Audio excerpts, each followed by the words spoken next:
ওদের হাসি আমরা বড্ড ভালোবাসি। এই প্রতিপাদ্যকে সামনে রেখে অসহায় শিশুদের মাঝে ঈদ উপহার বিতরণ করেছে যুব রেড ক্রিসেন্ট আমতলী উপজেলা শাখা। বৃহস্পতিবার 28শে মার্চ বিকেলে পৌরসভা চত্বরে যুব রেড ক্রিসেন্ট আমতলী উপজেলা শাখার উদ্যোগে এই উপহার বিতরণ করা হয়। এ সময় 5 জন অসহায় শিশুদের মাঝে ঈদের উপহার দেওয়া হয়। রঙিন জামা পেয়ে পথ শিশুদের মুখে হাসি ফুটে ওঠে। ঈদে সমাজের বিত্তবান ও মধ্যবিত্তদের নতুন পোশাক কেনার সামর্থ্য থাকলেও নিম্ন শ্রেণী ও পথশিশুদের সেই সামর্থ্য নেই। তাদের কাছে রঙিন পোশাক স্বপ্ন।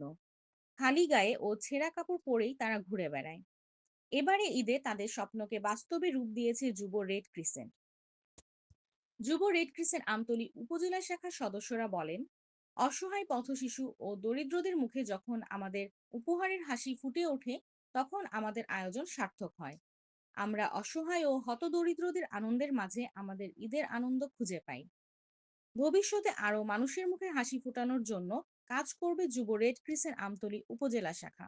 ওদের হাসি আমরা বড্ড ভালোবাসি এই স্লোগানকে সামনে রেখে অসহায় শিশুদের মাঝে আজ আমরা ঈদ উপহার বিতরণ করেছি আমতলী উপজেলা রেড ক্রিসেন্টের পক্ষ থেকে। আমরা সদস্যরা মাঠ পর্যায়ে গিয়ে ঘুরে অসহায় শিশুদেরকে খুঁজে এনে আমরা তাদেরকে আজ ঈদ উপহার দিয়েছি।